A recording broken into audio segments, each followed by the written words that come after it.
Hello বন্ধুরা, উমার daily লাইফে আমাদের সকলকে স্বাগত জানিয়ে চলে এসেছি প্রত্যেক দিনের মতো আজকেও একটা ব্লগ নিয়ে। তো আপনারা দেখতে থাকুন, আশা করি ভালো লাগবে। তো সকালবেলা উঠেই দেখুন বাসন মাজতে লেগে পড়েছি। তো আপনারা সকলেই কেমন আছেন? আশা করি ভালোই আছেন, আর আমিও ভালো আছি।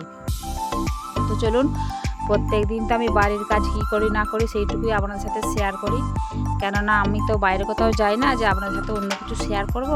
তো আমরা মধ্যবিত্ত ঘরের বউ, আমাদের এর বাহিরে কিছু আর করার নেই। তো মাঝে সাঝে যেটুকু মানে কুটুম বাড়ি যায় আর করি সেটুকু আপনাদের সাথে শেয়ার করি। তো চলুন বাসনগুলো ধুয়ে ফেলি। আর কত বাসন দেখেছেন তো, যেদিন ওই সন্ধেবেলা দোকানে চলে যাই সন্ধ্যের বাসনগুলো অনেকটা জড়ো হয়ে যায়। মানে বাড়িতে থাকলে কি বলুন তো, সন্ধ্যাবেলা যে ছেলেরা মুড়ি টুড়ি খায় কি চা খায়, বাড়িতে খাওয়া হয়, সেই বাসনগুলো আমি ধুয়ে ফেলি।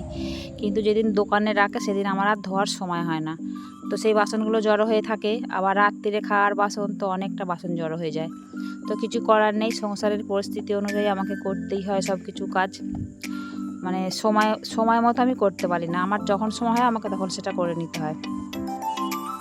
তো চলুন, মানে বাসনটা মেজে কাপড় চোপড় ধুয়ে ছাদে মিলে দিয়ে, আর এখানে দেখুন চালে নামছি। ছেলে বলছে ঠ্যাং ভেঙে মরবে নাকি। যে ঠ্যাং ভেঙে মরলেও কিছু করার নেই। মানে আমি যে ওই এটা রান্নাঘরের চালের নিচে উনুন আছে, তো রান্নাঘরটা অন্ধকার বলে এখানে একটা ফাইবারের অ্যাডভেস্টার দেওয়া আছে। সেই অ্যাডভেস্টারটা ফাইবারের বলে মানে কাঁচের মতো দেখতে, তো মানে রান্নাঘরটা আলো হয়ে যায়, মানে আমার রান্না করতে অসুবিধা হয় না। কিন্তু এই যে গাছগুলো উঠেছে, এই গাছগুলো উঠেও ওই অ্যাডভেস্টারটাকে সব চাপা দিয়ে দিয়েছে, আর রান্নাঘরের ভেতরটা অন্ধকার হয়ে যাচ্ছে। তো আমার অসুবিধা হচ্ছে, ওই জন্য আমি গাছগুলোকে একটু সরিয়ে দিচ্ছি। এটা হচ্ছে চাল কুমড়োর গাছ। তো গাছটা খুব সুন্দরভাবে উঠছে, মানে প্রচুর ডগ ছেড়েছে, চারিদিক দিয়ে ডগ বেরিয়েছে। তো দুদিন আবার বৃষ্টির জল পেয়েছে, তো আরোই একদম ডগগুলো একবার মোটা মোটা হয়ে গেছে।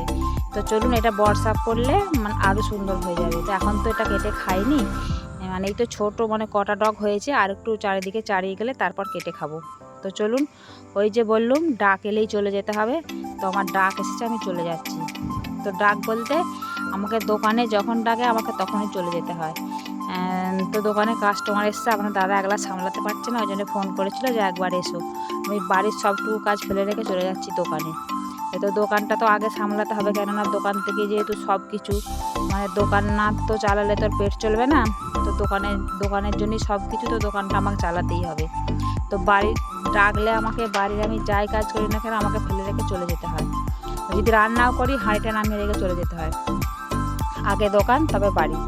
তো চলুন, দোকানে কাস্টমার এসেছে, এই যে এসেছি। তো আবার অনেক অনেক কাস্টমার আছে জানেন তো, মানে আমাকেই চাই, আমি না থাকলে ওদের ঠিক পোষায় না। তো খালি বলবে দিদিকে ডাকো, কারো হয়তো বৌদিকে বলে বৌদিকে ডাকো। তো ওই জন্য যেতেই হয়। আর গ্রামের ভেতর দোকান, তো বাড়ি আর দোকান প্রায় কাছাকাছি। তো ধরুন বাইরে হলে ওটা বেটা ছেলেরা কি দোকানে থাকে না, থাকে। তো ওটা যদি কোনো মার্কেটে হতো তো আপনার দাদা হয়তো একলাই থাকতো, সেখানে কাস্টমার দেখতো। কিন্তু এটা কি বলুন তো, বাড়ির সাথে তো, যেহেতু আমাকে ডাকলে পেয়ে যাবে, ওই জন্য তো আমাকেই মানে অনেক কাস্টমার এসে আমাকেই খোঁজ করে। তো ওই জন্য আমাকেই যেতে হয় দোকানে। তো চলুন, দোকান দোকান সেরে আবার আমার রান্না বান্না বাড়ির কাজ সবটুকু আছে। তো চলুন কাস্টমারগুলোকে আগে সেরে দিই, তারপরে আপনার দাদা আবার বাজার যাবে। কিছু রান্নার মানে সবজি কিচ্ছু নেই। তো সবজি আনলে বাজার থেকে, তারপর রান্না হবে। তো আমি ততক্ষণ দোকানে বসবো, আর আপনাদের দাদা যাবে বাজার। তো চলুন,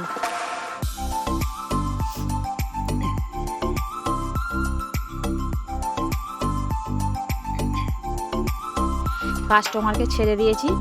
তো আমি দোকানে এখন আছি, আর আপনাদের দাদা যাচ্ছে বাজার। তো কী আনা জানবে সেটাই জিজ্ঞাসা করছে। তো আমি বললাম যে যেটা খাবে সেটাই নিয়ে আসবে, আমি তো আর দেখতে পাচ্ছি না বাজারে কী আছে না আছে ভালো মন্দ। তো তোমার যেটা ভালো লাগবে তুমি সেটাই নিয়ে আসবে, সেটাই রান্না হবে। তো চলুন, আমি ততক্ষণ দোকানে বসে, আর ও বাজার থেকে ঘুরে আসুক, তারপর রান্না বান্না আছে।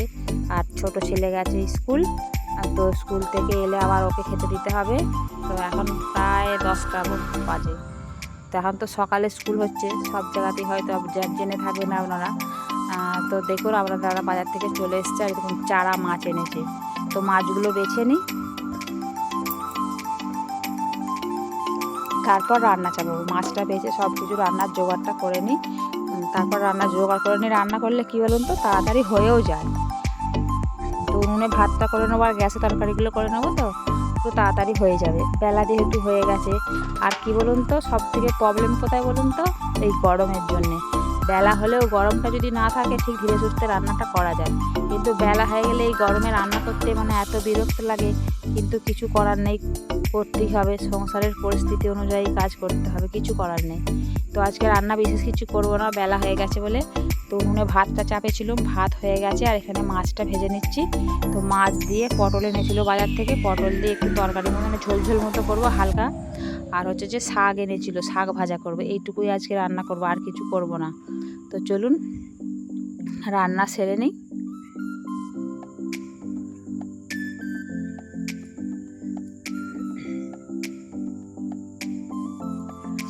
রান্না বান্না সেরে এই দেখুন চলে এসেছি না আবার উনুনে নাড়তে দিতে। তো উনুনে ভাতটা হয়েছিল, উনুনে ঝুল হয়েছে, তারপরে এখন ভাত হয়েছে, মানে ঝুল হয়েছে সংড়ি। তো শাশুড়ি মা বলে সংড়ি উনুন নাকি রাখতে নেই, মানে ভাত হয়ে গেলে সঙ্গে সঙ্গে নাতা দিয়ে দিতে হয়। তো রান্না বান্না করে নিয়ে নাতা দিয়ে দিচ্ছি। তো মেয়েদের শুধু তো রান্না করলেই তো কাজ সারা নয়, রান্নার পরে রান্নাঘরে অনেক কাজ থাকে। তো রান্নাঘর মোছা, গ্যাস মোছা, বাসন ধোয়া, মানে নানা কাজ। তো চলুন আমার সবটুকু কাজ সারা হয়ে গেছে। আর এখানে দেখুন আমি কি সর্বনাশের কাজটা করেছি, মানে তরকারিটা দিয়েছি উল্টে ফেলে, মানে কড়ার ঝোলটা পুরো পড়ে গেছে। তো একটাই আজকে তরকারি হয়েছে, আবার ঝোলও গেছে পড়ে। তো চলুন এটা দিয়েই ম্যানেজ করতে হবে, কিছু করার নেই।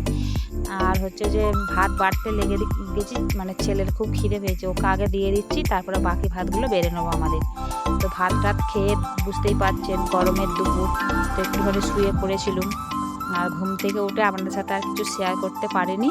আবার সন্ধে চলে এসেছি, সন্ধেবেলা রান্নার জায়গায়।